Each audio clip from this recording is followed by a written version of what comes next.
I've been racking my brains to try to see a third or fourth possibility. I'd be interested to know what you think is if you bother to listen to this rambling. But it seems to me that there are only two possible explanations, and I'm talking about the existence of reality. I'm not talking about the existence of the universe. The universe is part of reality, and what seems to have been discovered by the limited understanding is that the universe forms part of a much greater reality, and our universe sprang out from that reality.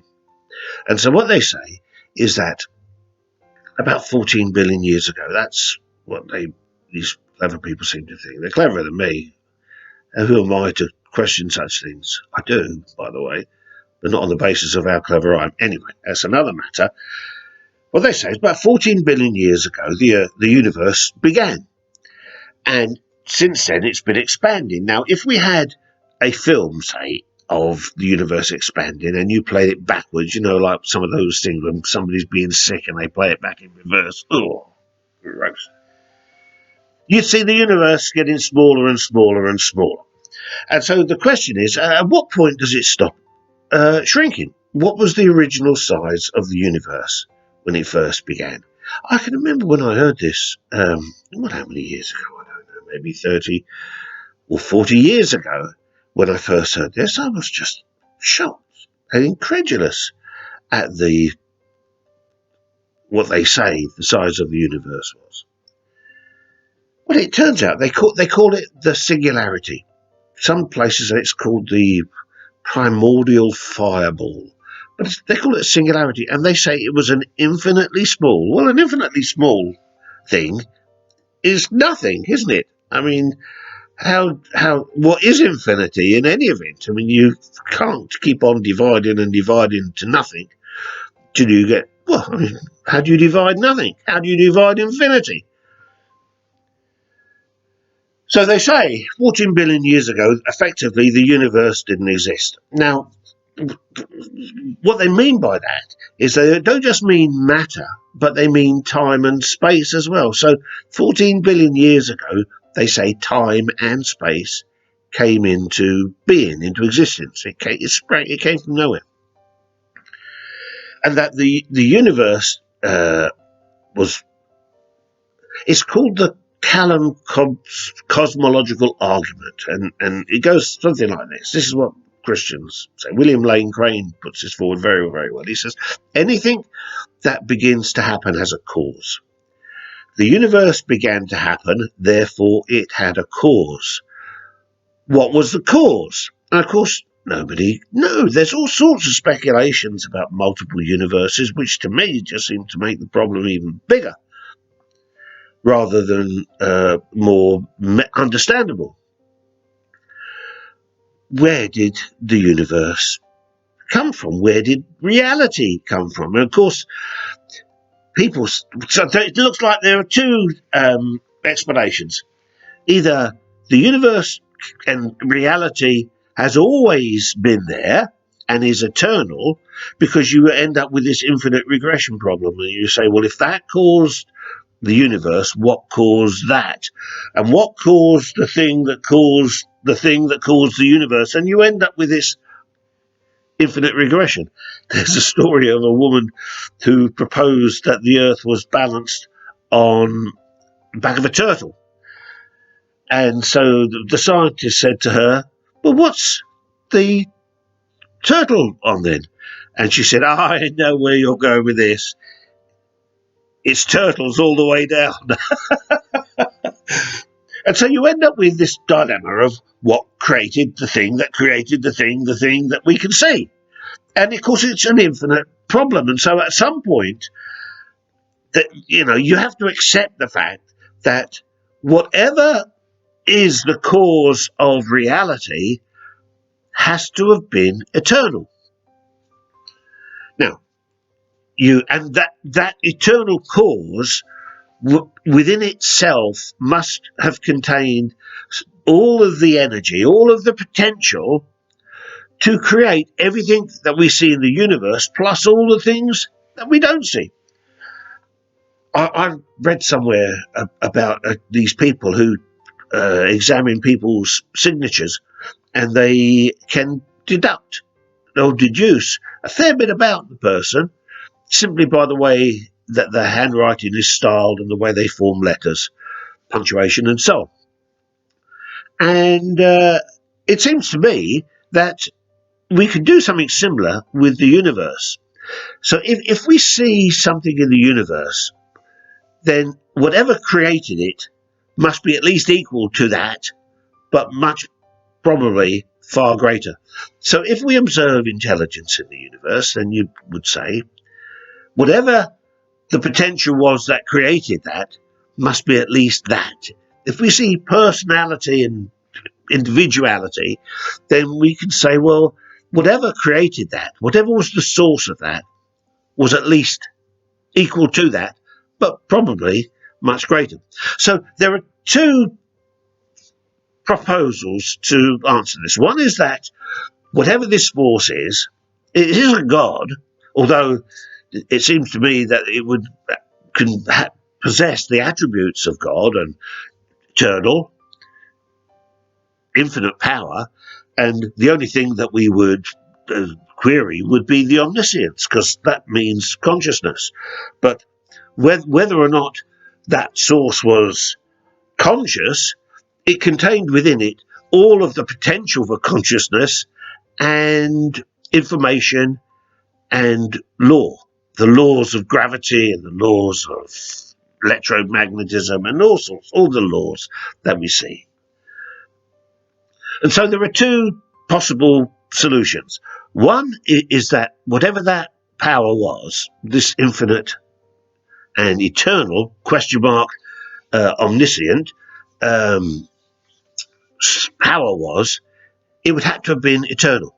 And the question is this more likely to be a impersonal force or a personal, conscious, self-willed, omnipotent, omniscient, omnipresent God?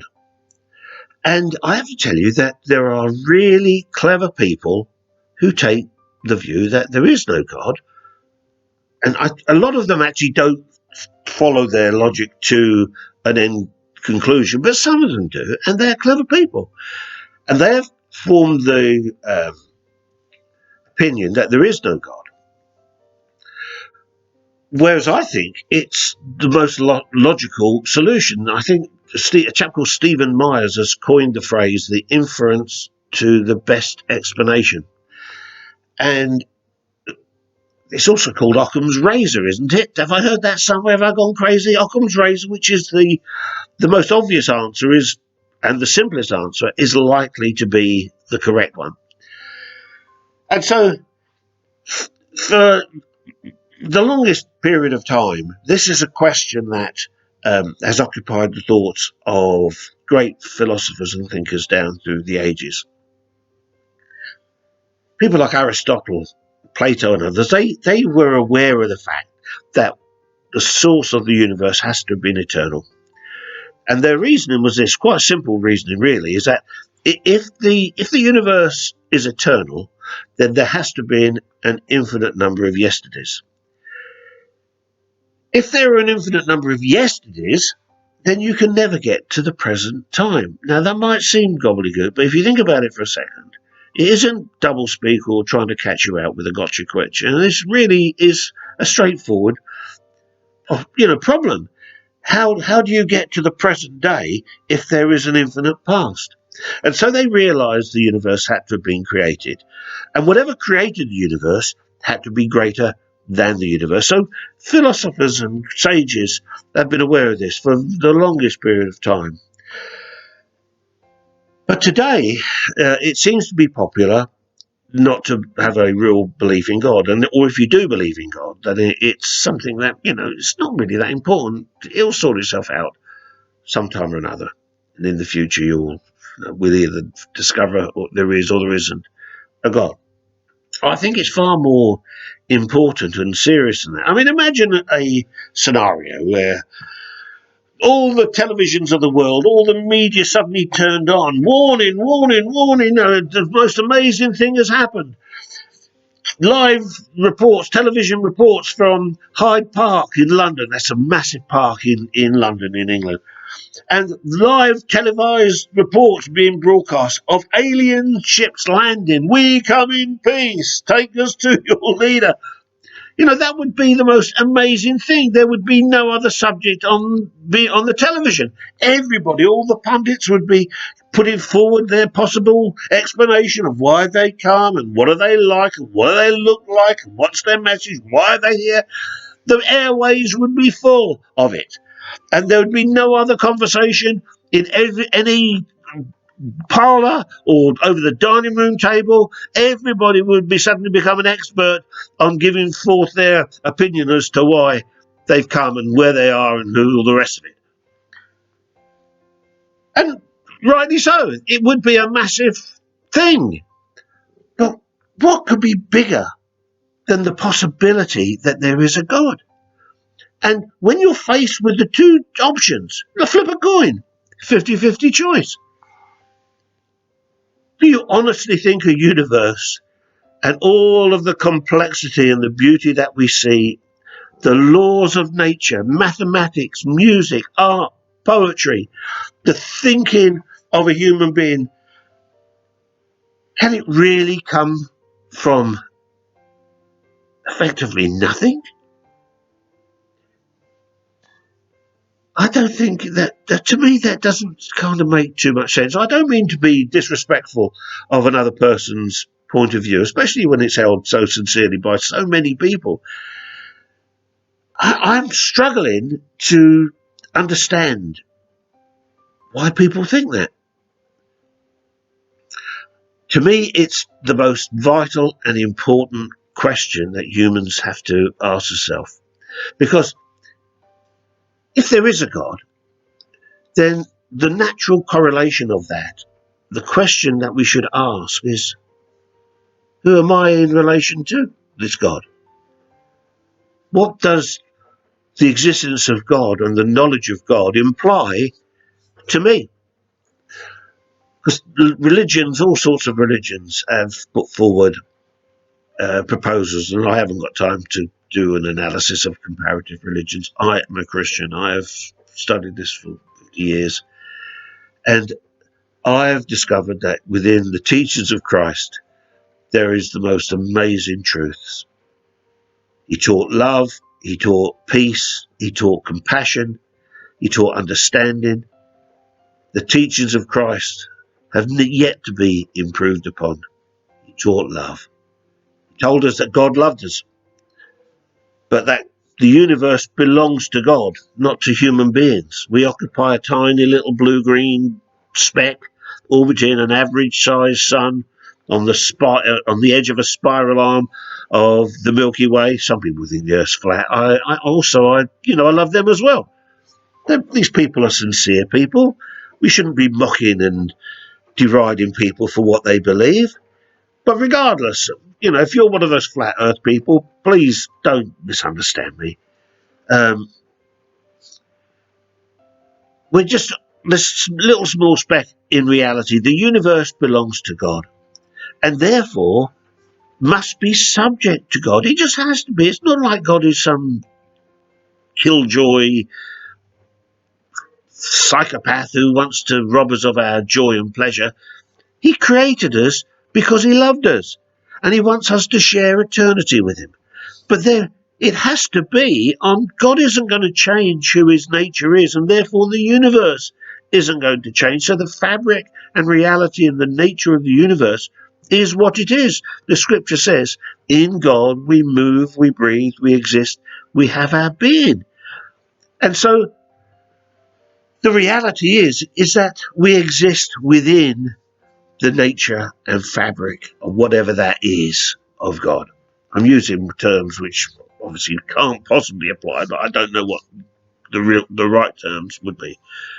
And therefore, when we die, and there's a reason why we die, and I can't get into that, But when we do die and our spirit returns to God, as it says in Ecclesiastes, we suddenly find ourselves subject to the natural law that we experience in the presence of God.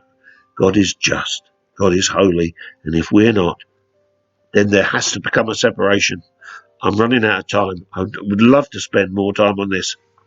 If you think that you've got an explanation, a third option as to where it's all come from, it's either from God or it's from some eternal, impersonal force. If you think there's a third option, I'd be very interested to hear. If you found this interesting, please give me a thumbs up. Consider subscribing and joining our little community. I'd love to hear from you. I believe that Jesus is the Saviour of the world. You can discover that yourself if you invite him into your life on his terms. God bless you.